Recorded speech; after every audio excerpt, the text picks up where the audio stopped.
I, together with Madame Julienne Lusange, launch an urgent joint appeal for global action to prevent and end sexual and gender-based violence in and around conflicts.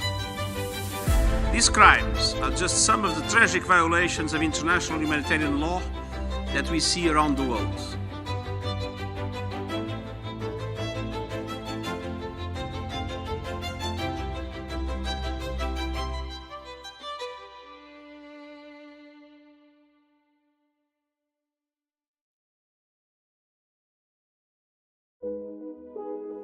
We always focus on the key concern of climate disaster around the world.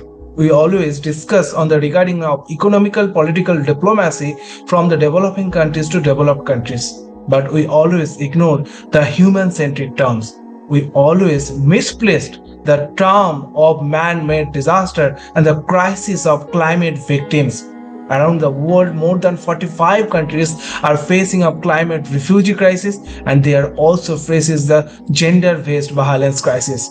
We also know as sex gender-based violence.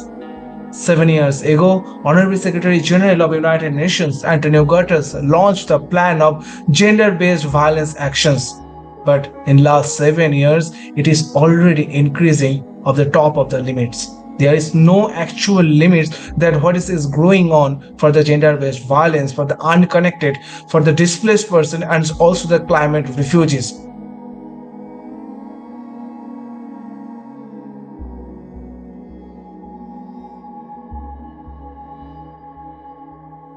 Where is the climate litigation to safeguard for the climate victims? Where is the particular law to save the climate victims and the women from the disaster of sex gender-based violence around the world? The climate refugees and unconnected are facing the crisis day by day.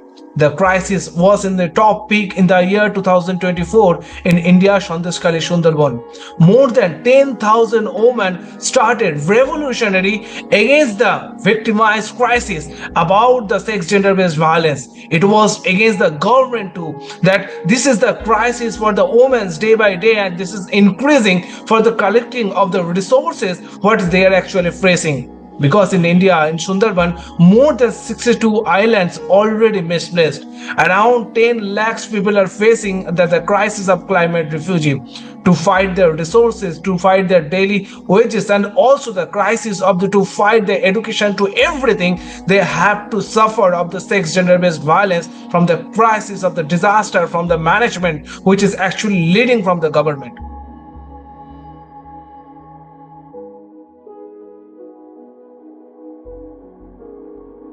This crisis chapter is not new for the earth. Around 7 years ago, United Nations Secretary General Antonio Guterres already launched the action plans for the gender-based violence.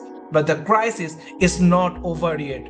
More than 53 countries around the world are facing the crisis, and they are digging for the law of climate litigation to save the climate victims.